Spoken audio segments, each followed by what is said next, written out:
I'd like to welcome you all to the second annual Marden Lecture in Mathematics. And let me just mention that following the lecture, there will be a reception with refreshments up on the 4th floor in the lounge of the math department. You're all invited to attend.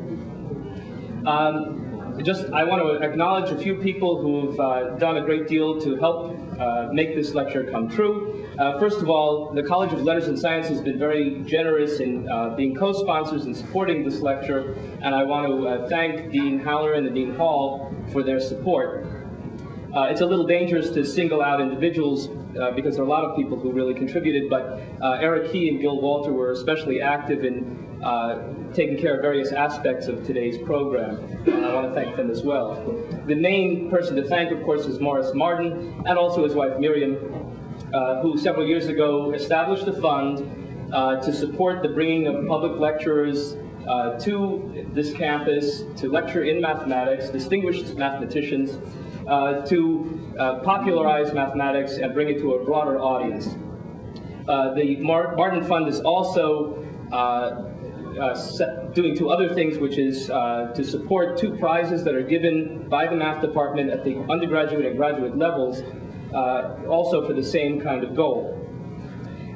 Morris Marden himself has been associated with UW systems since 1930. He served as our first chair when the department was organized in the late 50s, and he retired as Distinguished Professor Emeritus in 1974, but he's continued to be quite active in the department and in mathematical affairs in general. As a matter of fact, he is one of the organizers, maybe the key organizer of the Mathematical Sciences Department here, and more than that, he was instrumental in creating a research atmosphere and orientation for this university when it was first formed, at a time when it was thought that this would simply be a four-year college. So his influence has been fairly pervasive and goes quite a bit beyond mathematics alone.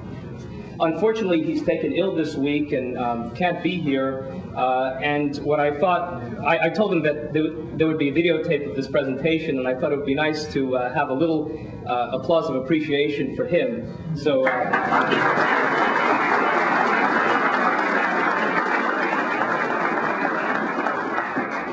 The one thing that he told me this week was we have to start planning for the next lecture. I thought that was rather good. I hope to be able to look towards the future when I'm 85 as well. But at any rate, what I'd like to do now is turn the floor over to Datta Patil, who's going to introduce the speaker.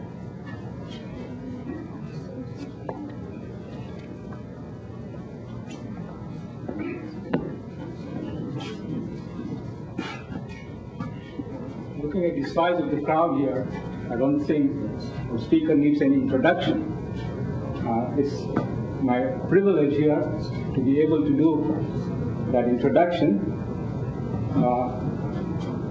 Anyone who is connected with mathematics at a higher level in the English-speaking world probably knows the name of our speaker, either through his writing in a textbook or the research articles. When I first was planning to come to this country in the early 60s, I didn't know what Wisconsin was, but I knew the name of our speaker. I thought I knew who Rudin was through the textbook, The Mathematical Principles of Mathematics.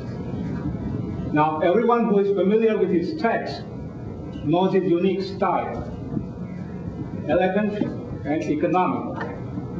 And I think you'll appreciate if I am also economical in my remarks today. So I'll be rather brief. Professor Rudin was born in Vienna, Austria. He did his graduate work at Duke University. He got his PhD in 1949. And he came to Madison in Wisconsin in 1959 via MIT and Rochester. And he is there ever since. I was one of the fortunate ones to be able to attend his courses as a student, and I can tell you from first-hand experience that we are all in for a good treat. So without any further ado, I'll ask Professor Rudin to give his talk. The title of his talk is Set Theory. What's the title?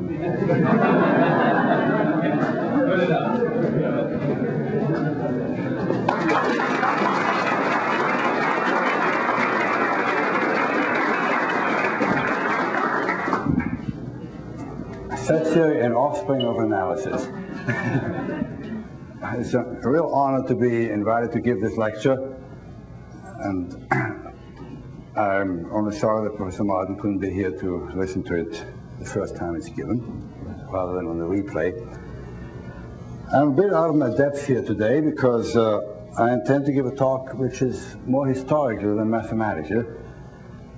I was told that there would be many non-mathematicians here in the audience, and that I should not write too many formulas. I was asked, could I write a differential equation? Well, I was allowed one. I'll write one. The history of mathematics is a difficult field, and it's one that has been neglected. And I think there are good reasons for that. Mathematicians don't pay much attention to the history. We name theorems after someone, and sometimes that someone had something to do with the theorem, and sometimes it didn't. Sometimes it was somebody later who proved what the first guy should have proved if he had seen what he was really doing.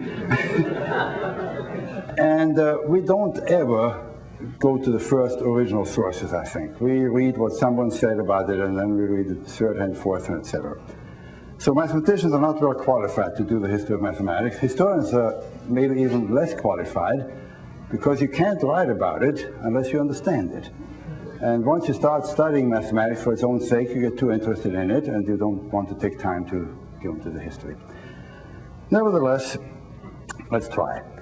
Now, if you've seen the announcement, the hero of this story is going to be Cantor.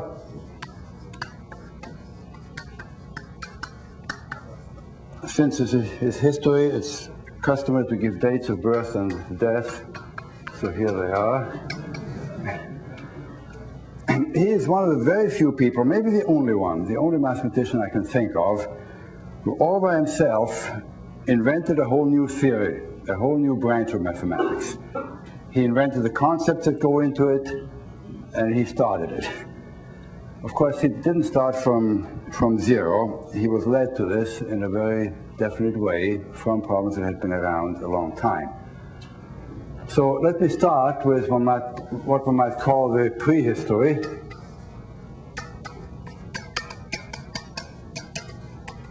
Prehistory probably starts with Newton and Leibniz when they invented the calculus around 1700, late 17th century. Very soon after that, people began, or when I say people, I mean mathematicians, began to look at all sorts of problems that quite very sophisticated problems, very hard problems, problems in calculus of variations, problems in mathematical physics, and in particular one problem that attracted a great deal of attention was the problem of the vibrating string. You got a string with two endpoints.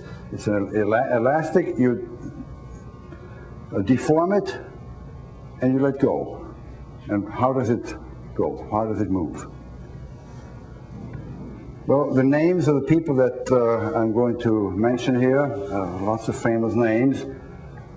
There's Euler, there's Bernoulli, there's D'Alembert,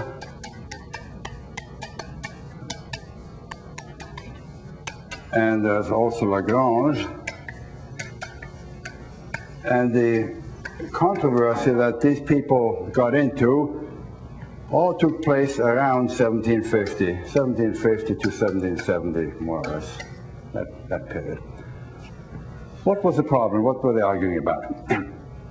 Well, you take one of these strings, and let me draw another picture here. Suppose you make the length of it pi units. That's to simplify the appearance of things. And you deform it, and it takes some kind of a shape, and then you let go. Of course, you usually don't do that. You put it at one point and let go, or you do something. And suppose for each point x here, we let the displacement be y of x.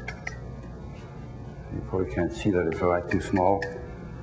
And there's a differential equation, which is called the wave equation, which describes the position of this point at time t after you've released it.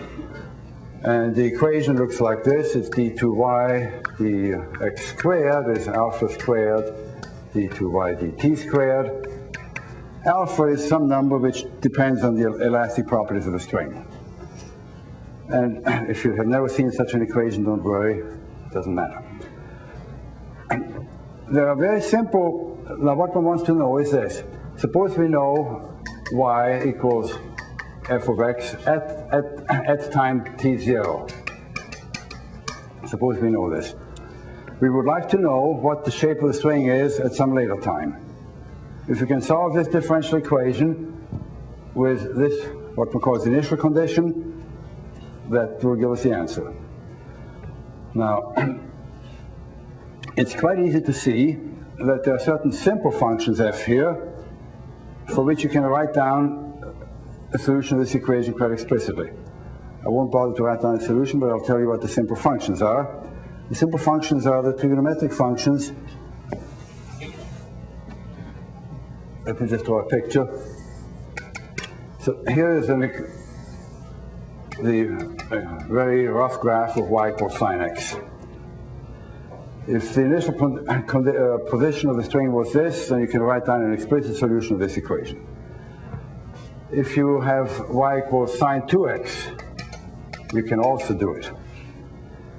Y equals sine nx, n an arbitrary positive integer, you can write down an explicit solution of this equation with this initial condition. Now, if you take sums of these functions, or take some multiple of this plus a multiple of this plus a multiple of this, you can write down the corresponding solution of this equation. So if you have any initial condition starting with f of x equals summation cn sine nx, I guess I'm allowed to write a summation symbol. If this is a finite sum, there's no problem, you can write down the solution. Now, not all functions can be written as a finite sum of things like this, but suppose you have an infinite sum like that. If this sum makes sense in some sense or other, we can still write down a solution of this equation. And the controversy was, what does it mean? What do we mean by that? Under what conditions can we do this? For which functions f can we write as a convergence series of signs, and so on. Now, what were the problems? Bernoulli claimed that you can always do it. Given any function, you can find coefficients c sub n, and you can write it this way. Well, the conditions are that the function should be 0 here and 0 here, right? Something like that. Now, D'Alembert raised a rather strange objection to that. His objection was, look, these functions are all differentiable. In fact, they're twice differentiable, they're infinitely differentiable. How can we, certainly not all functions f of x that can occur in this way are differentiable. We can take a function like this, and how can we represent a non-differentiable function as the sum of a series of differentiable functions? This is a very curious objection to my mind, because these people were highly sophisticated people, and while D'Alembert couldn't see that you can approximate something like this by something like that and go up and up, it's hard to believe. But the objection was made. Part of the difficulty was that I think the concepts were not well defined. People had no idea, well, they had an idea what continuous means, but I think continuous meant one thing to one man and another thing to another man. There was no generally accepted definition which was logically narrow enough that we could really work with it unambiguously. Euler had another objection, which is more interesting, I think. About 100 years later, Riemann wrote a famous paper, and Riemann said of that period that at that time, no one could conceive of that two different expressions, two different formulas could coincide, could give the same result on one interval and a different result on another interval. And in Euler's time, or to Euler, a function meant something which you could write as a formula, starting from algebraic expressions, logarithms, exponential functions, trigonometric functions, and so on. Now, Euler's objection was this. if you write something like this down, first of all, it has to be an odd function. If you replace x by minus x, the signs change sign. Secondly, it has to be a periodic function. It's periodic with period 2 pi. But suppose we have a function like this, a parabola. And suppose this is the interval 0 pi that we're looking at. This is some equation, y equals 1 minus x squared or x over pi squared or something like that. How can this be equal to that in this interval? This one is periodic, this one is not. It's inconceivable, although it happens to be true. And Lagrange had various other objections, sort of,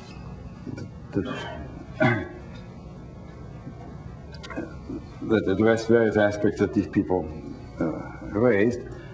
And the controversy was never really resolved at that time.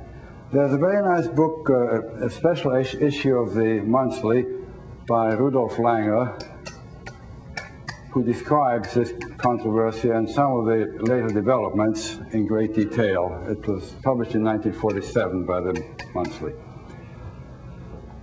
Well, after that, soon after that time,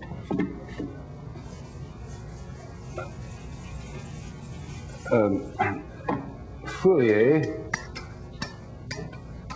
after whom the Fourier series are named,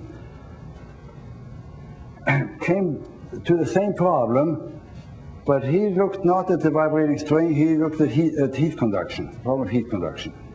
Again, you run into a certain differential equation. It's a different one from this one, so I won't write it down anymore. But you again have the problem, you have an initial heat distribution, an initial temperature distribution in some material, and you want to know what happens. You take some hot body and put it in the refrigerator, and how does its temperature change? And so again, you run into a problem where you have an initial condition given, and you want to know, in the differential equation, you want to know what the temperature, what the solution will be later on. And it turns out again that for the same function, for the sines, or cosines also, you can solve the relevant equation explicitly. And if you could write any sum, any function, f as a sum of sines and cosines, let me write it like this: an cosine nx plus bn sine nx. Let's bring in the cosines and the sines now. Any function that you can write in this form, for any such function you can solve the equation. And Fourier asserted, I'm not sure how much Fourier knew about what these people had done. Fourier simply said, I can always do it. You give me any function, I can find the coefficients, and I can form a series with those coefficients, and the series will converge to the function. People didn't believe him. Lagrange was quite old at the time, objected violently, but Fourier said, well, look, here's an example, here's an example, here's an example, it works. And Fourier, the formulas that Fourier had for the ANs, the ANs are given a certain interval. So let me write down one of these formulas. It's an integral of f of x cosine nx dx minus pi to pi with some coefficient down here. This is how you get the ANs, and this is how you get the BNs. If you put signs in here, and you start with your function, you perform these integrations, and you get the numbers, and this gives you a series, and that series will converge to the function. Now, Euler already knew these formulas. In spite of Euler's objection that you couldn't represent a non-periodic function in this way, Euler knew the formulas. But Euler's opinion was that these formulas only apply in cases where the function is the sum of a trigonometric series. You have first to know that f can be represented in this way, and then you can find the coefficients. Fourier turned it around and said, well, never mind what the function is. I can integrate this from the coefficient. Of course, there's all sorts of sloppiness in here. You can't integrate all functions, and things like that. But his influence was obviously, or even strong enough, that these series are called the Fourier series of the function f. These numbers are called the Fourier coefficients of the function f, and the name has stuck. Now, Fourier never proved any of these assertions, that the thing worked. He just knew that it worked by examples, and he also showed, to counter Euler's objection, by calculating that if you take a function like this and you expand it in a Fourier series, the Fourier series will converge to it in this interval, and it won't converge to it over here. So there are two expressions which give the same answer, which add up to the same thing here and add up to different things there. So that's good. Now, the first real theorem proved about this series was due to Dirichlet.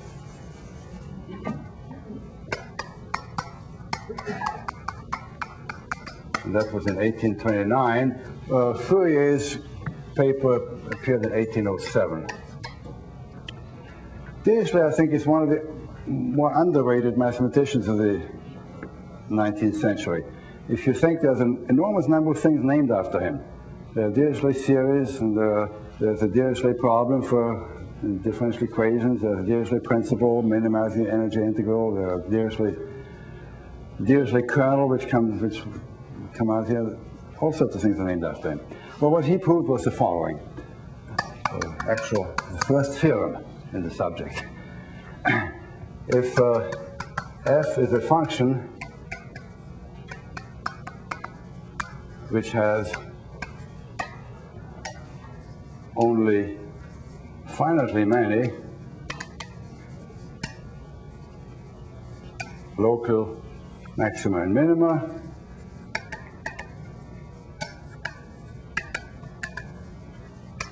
then, just to make the conclusion brief, then it works.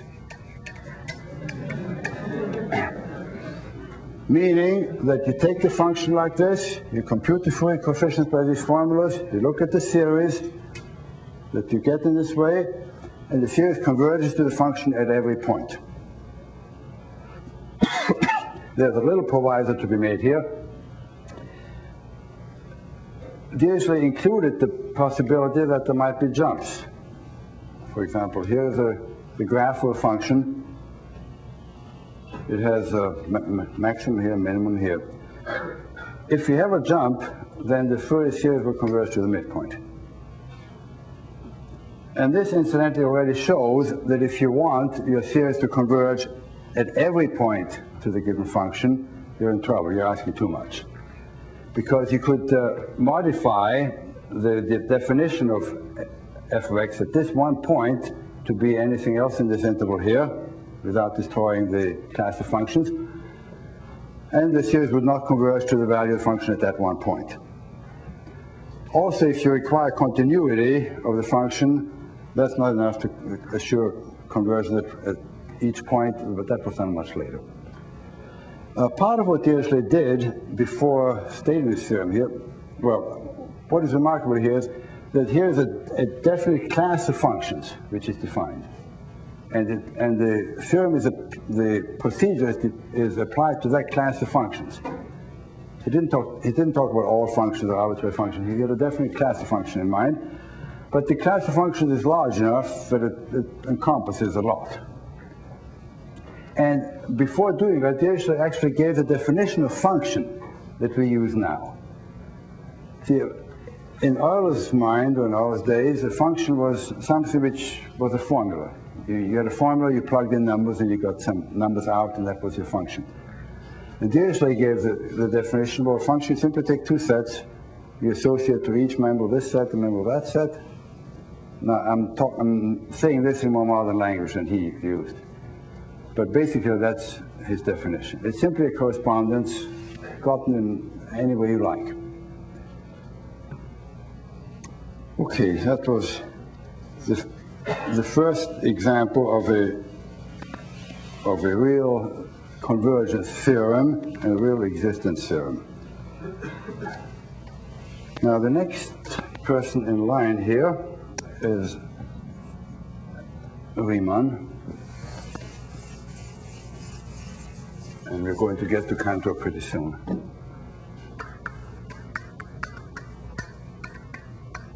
This was 1854.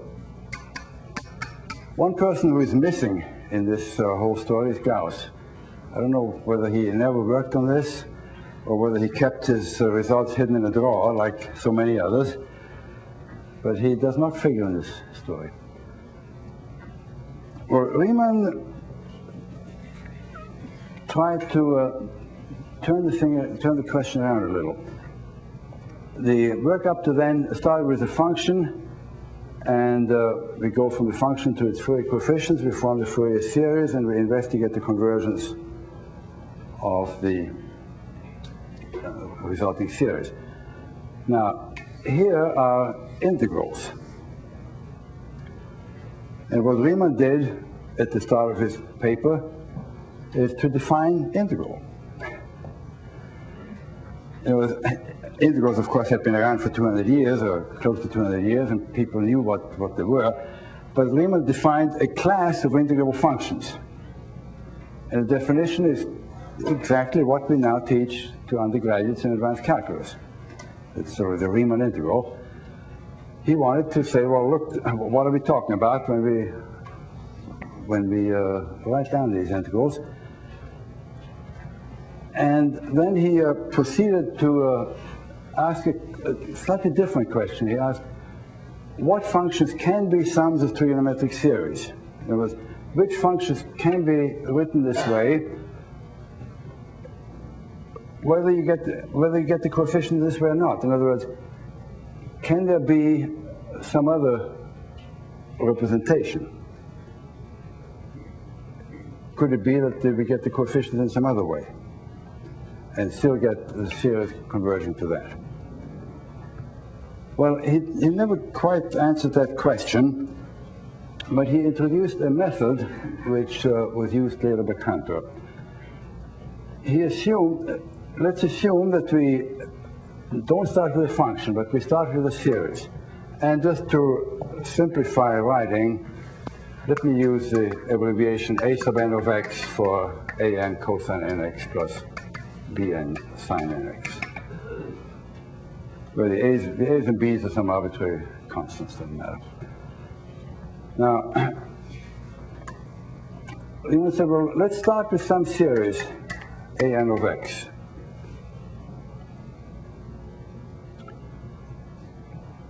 And try to find whether assume that this series converges to some function, and then try to determine whether the ANs are, whether this is actually the Fourier series of the given function. Now he solved that under the assumption, well, first of all, if this series converges, then we know that for every x, the limit of an of x as n goes to infinity, that must be 0, right? Now Riemann realized that this did not imply that the ANs and the coefficients go to 0. It does, but it does imply it, but it wasn't obvious. Now, Riemann realized that it wasn't obvious, which I think was an achievement in itself. But he, under the additional condition that AN goes to 0 and BN goes to 0, he got a result, and the method he used was the following.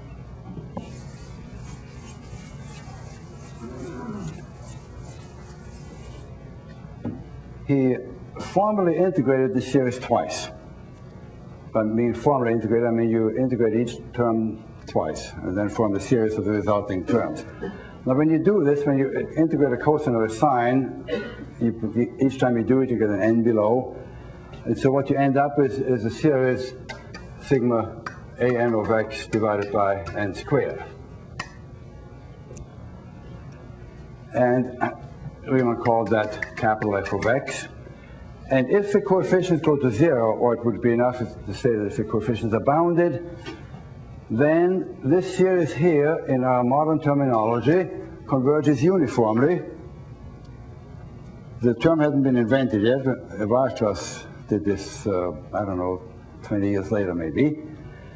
But another curious feature of Riemann's theorem is, of Riemann's paper, is that he, in great detail, proved that the function capital F defined in this way is continuous.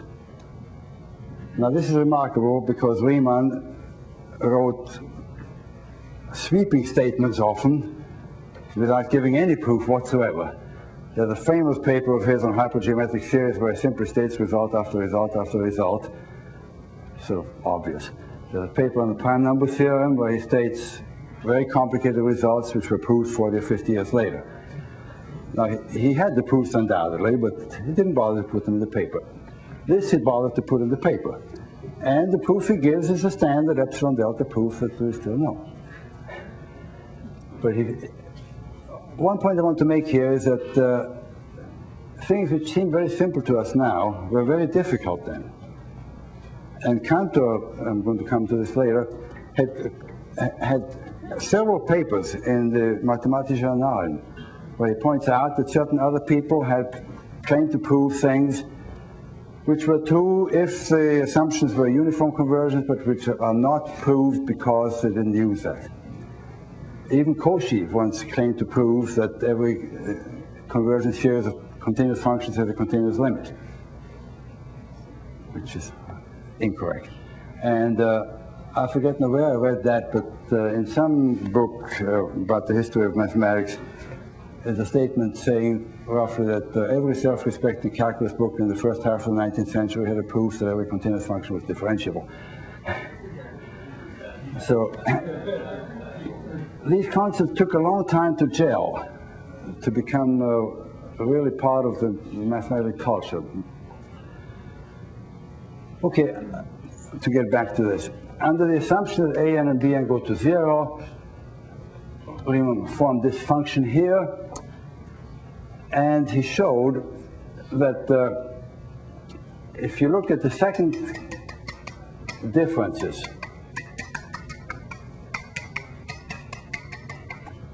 divided by h squared, or I guess, no, h squared is good enough. This is sort of a generalized, when you take the limit of this as h goes to infinity, it's sort of a generalized second derivative. And what he proved was that the limit of this, as h goes to 0, is equal to this series, a n of x. There may be a plus or minus missing here, something like that. And on the assumption, making various other steps in here, the relation between this function and the series was the main thing he contributed to that particular problem. And on the assumption that this hypothesis was valid, he proved that there was a uniqueness theorem here, that if the series converges to F, then it is a Fourier series. And this is where Cantor comes in.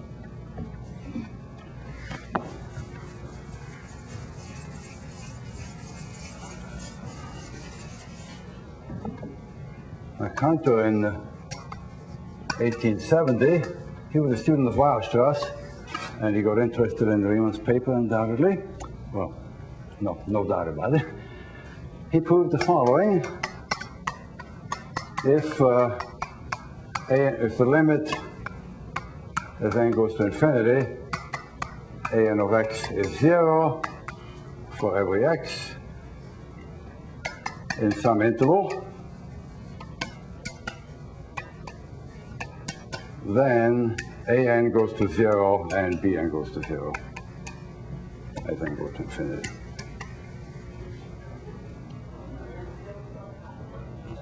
And again, he pointed out that several people had claimed to have proved this, but they had always assumed tacitly that the limit was uniform. Now, nowadays, this is an exercise. It's an exercise because we have Lebesgue's dominated convergence theorem around, and you square this thing, and it's not hard. But it was a difficult theorem at the time.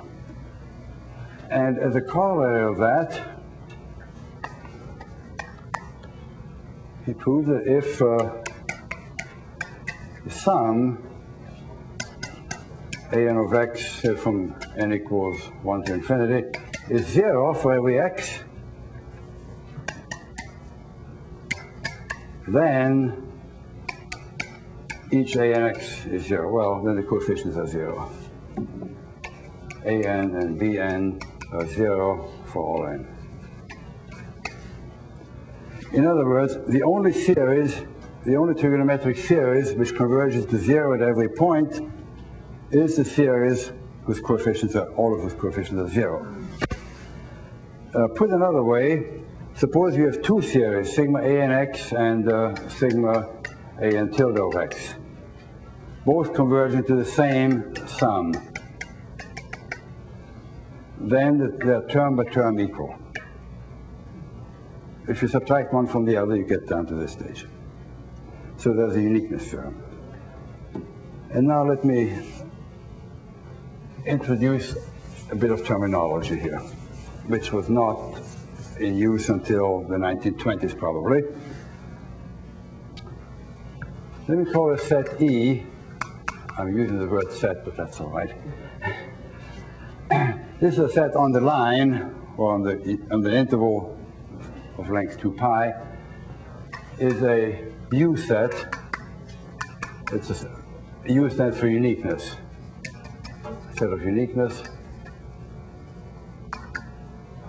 If the following is true,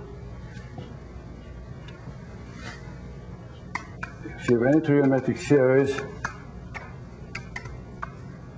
equals 0 outside E for all x not in E, this implies that the an and the bn's are all 0.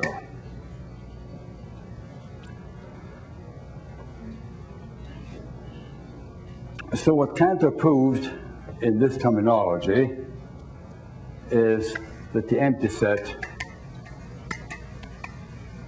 is a U set, which does not sound like a very exciting statement.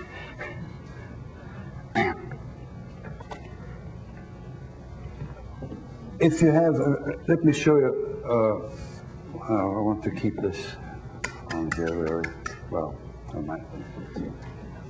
Suppose we had a set of, suppose our set is some interval here. Here's our set E. This is not a U set, because if you take a function which is 1 here and 0 here, by Dirichlet's theorem, the Fourier series converges to 0 here and here, converges to 0 everywhere outside that set, but the series is not identically 0.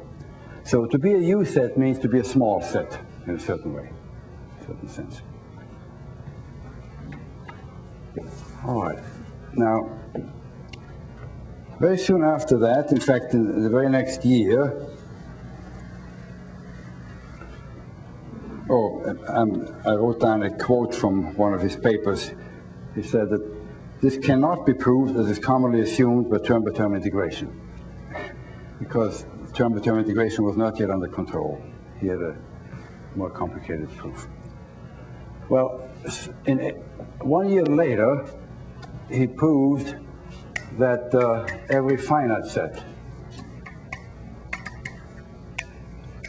is a U set. In other words, if you have a finite set of points, here's minus pi pi, you put a finite set of points, and you know that you have a trigonometric series which converges to 0, except you don't know anything about at these points. You don't know whether it converges, and you don't know whether it converges, if it converges, whether it converges to 0. But still, if you know they converge to 0 everywhere except at these points, then it must be the 0 series.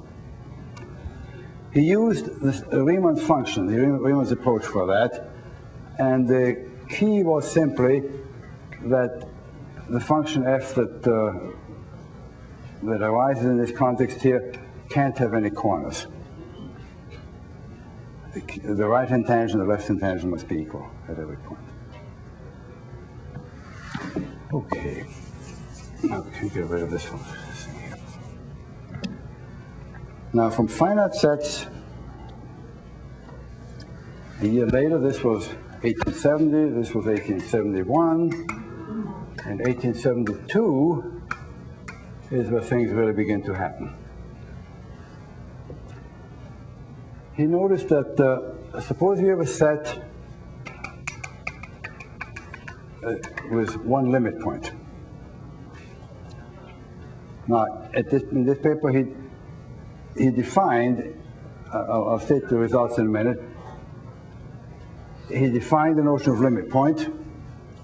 Limit point of a set is a point such that every interval centered at this point contains infinitely many points of a set. It's the standard, the definition that we still use. He also defined the concept of real number, because all of a sudden, instead of just looking at random, he had these sequences going on. And his definition is definition by Cauchy sequences of rational numbers. A real number can be thought of as an equivalence class of Cauchy sequences of rational numbers. Now, he was not the only one who defined real numbers in a satisfactory way at that time. Dirichlet did it at almost exactly the same time by cuts in the rational numbers. But this is a problem that stopped the Greeks 2,000 years earlier. What really are the real numbers? How can you take the points in the line and call them numbers? Okay, so anyway, in this paper, just like Riemann was led to defining his integral in connection with this problem, so Cantor was led to define the real numbers and limit points. And he noticed that if you have a set sequence with just one limit point, and the series converges to zero outside that sequence, well, it will also converge here and here and here and here by the previous theorem, and then the limit point sits here all by itself, and so it will converge here too. And he introduced notation. If E is a set, then E1 is the set of all limit points of E. He called that the derived set, which is still sometimes used, that term. Well, once you've got E1, this will be a closed set. It doesn't. And you can form its limit points. So you can have a sequence like this, and each point of that sequence can itself be a limit point of sequences. So when you take this set, you remove the isolated points. What you've left is another set, and you can remove those isolated points, and so on. You can do this. Suppose you have a set. You take the set, you take its limit points, you take the limit points of that. Suppose you take the limit points of all of that. And suppose that this is finite. In other words, if this is finite, then the next one would be the empty set. Well, he called such sets of type N, or something like that. And he proved that all of these are U sets.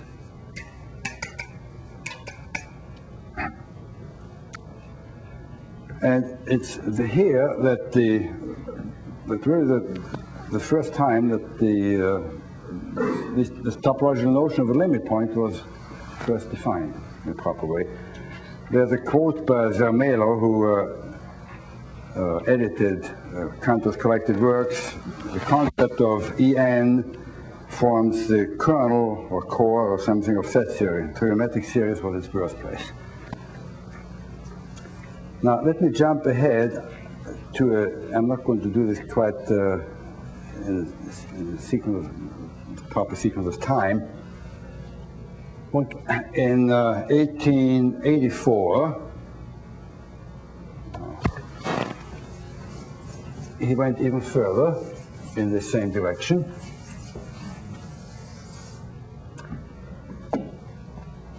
And he proved that every set E with countably many, I will come back to the definition of countable when your limit points is a U set. Now this led him to what is now called the countable ordinals.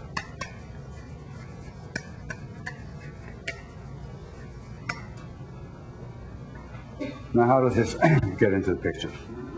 Think of a sequence of points. Say they converge to this one here.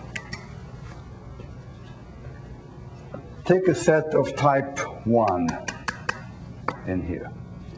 Take the types over there. Take a set of type 2 on here. Set of type 3 on here, set of type 4 over here, and so on. When you remove the first set of asymptotic points, the second, and so on, you keep losing things here, but you never wipe out everything. And so here you have a set which is called of type omega. That's the first infinite ordinal. The ordinals are the numbers that you get by counting, 1, 2, 3, 4, 5, etc. Here is the first infinite one. There's no reason to stop here. The line is long. Here's our first limit point. We can start over again. Take exactly the same set that we've got here. You can put it on a shorter interval, right? And you can put another one like that here. This would be 2 omega once we get to here. And you can keep on going that way. I'm not going to go into the details, but you run into the set of all what's called countable ordinals. And they arose for the first time in this problem of sets of uniqueness. Now, I've got the word countable on the board here. So let me talk a little bit about this. In a few years before this, when was that? In 1874. Cantor proved the following theorem: the set of all algebraic numbers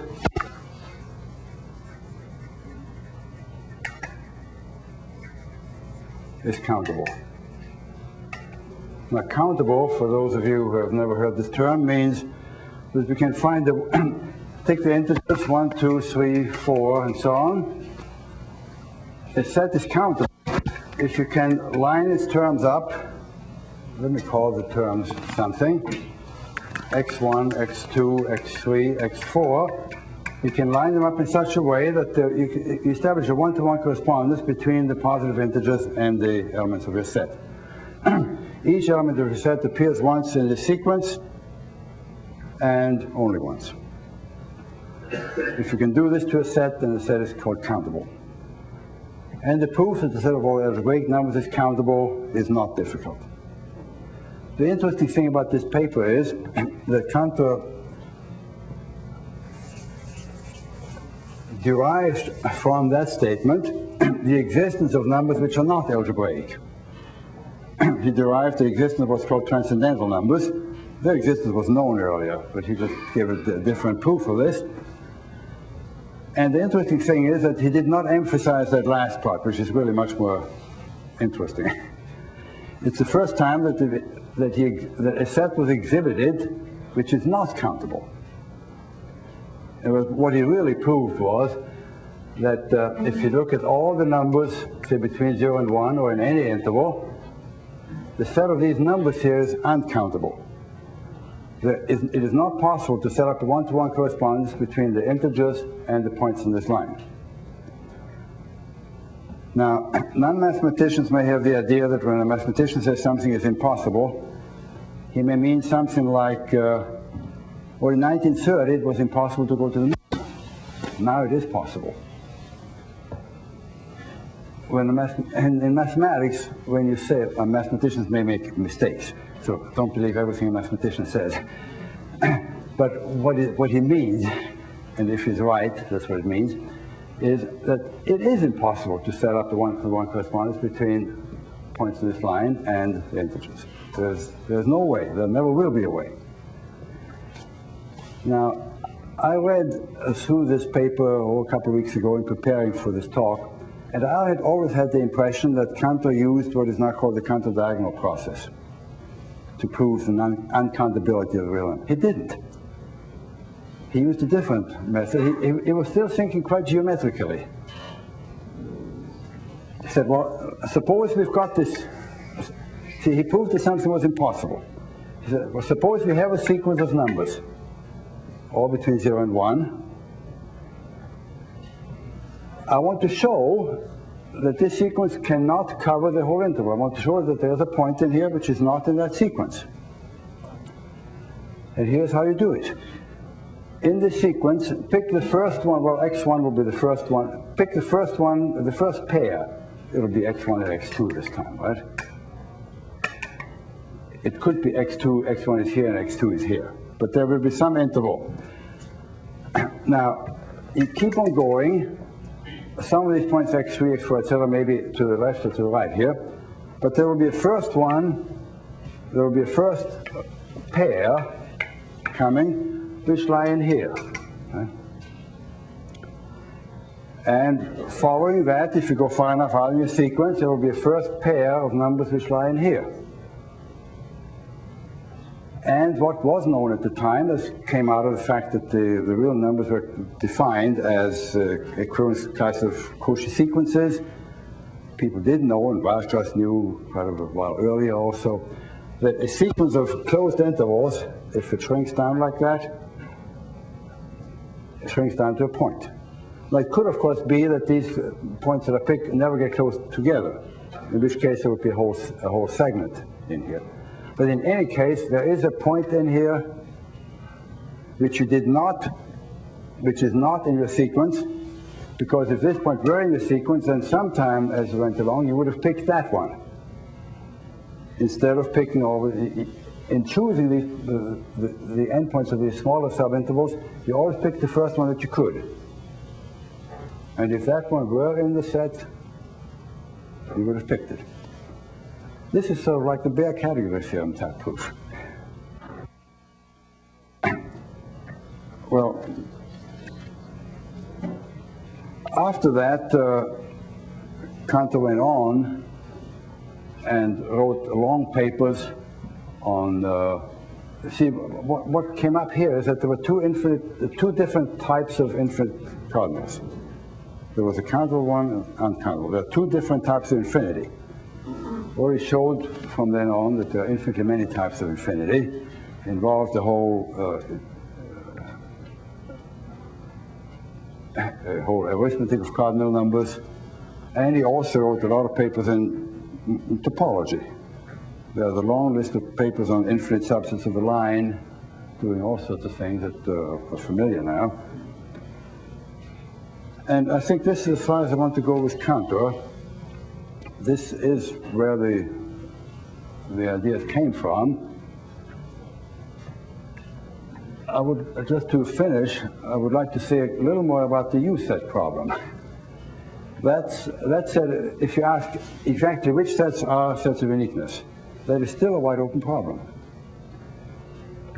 Something that one might have, that came up, the question that came up soon after Cantor, incidentally, the work that Cantor did led to the development of Borel sets and the Lebesgue integration and all that. That would have been impossible without having some set theoretic underpinnings. What was thought at the time, later on, was that, well, maybe every set of measure 0 is a U set. That's wrong. Menschov in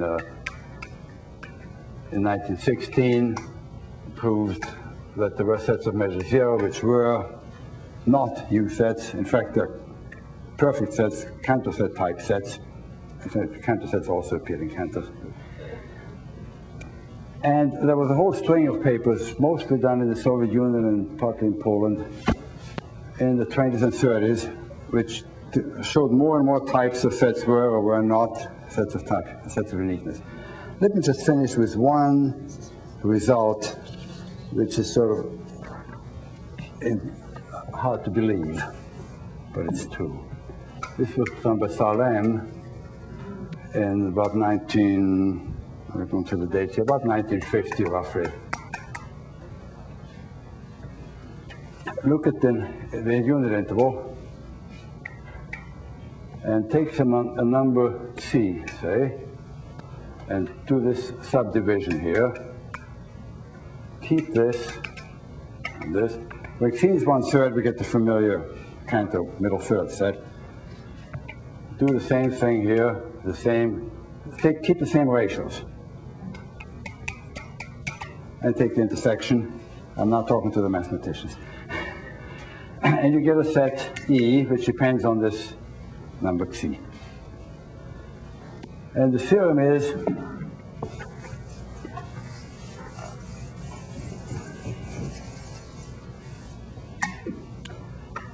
E is a U set if and only if 1 over Xi is an algebraic number, an algebraic integer, all of whose conjugates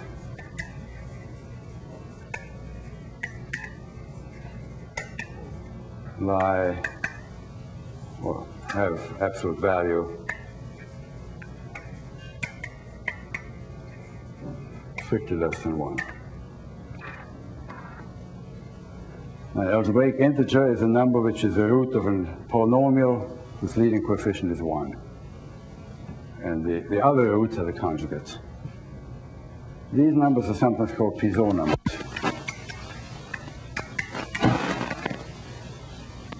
So arithmetic properties and very strange and unexpected arithmetic properties come into the picture. So this original problem that Cantor started to tackle, what are the U sets, was really a problem. And there may never be a really satisfactory answer in terms of other concepts. There are quite a few other things. Well, maybe I should make one other concluding remark. I mentioned the algebraic number paper where he showed that the points in an interval is not a countable set. And in that paper, he also raised the question, which is now known as the continuum hypothesis. And he says something, what does he say? We postpone the precise investigation of this question to some future occasion. At the time of the Stockholm Congress in 1962, there was a party in the evening at the Dattatraya Institute. And the letters roam around, and they have a fantastic library there. And I sort of at random pulled out a cardboard box from a shelf and opened it, and there were letters. And there was a letter from E.H. Moore, Chicago, to Cantor, saying that we've studied your papers here, and we're very interested in this problem of the continuum hypothesis, but we can't do it. Could you tell us what's happening? And the final remark is that the continuum hypothesis was proved to be consistent with the other axioms of set theory by Gödel in the 1930s. I forget what the date is. And Paul Cohen in 1960, maybe 3, something like that, proved, Gödel proved it was consistent, Paul Cohen proved that the denial, the negation was also consistent. And this really started a new period in set theory. His method of forcing just revolutionized the field completely. And the interesting thing is that Paul Cohen was a student of Zygmunt down here in Chicago. And what do you think he wrote his thesis about? Sets of uniqueness. Thank you.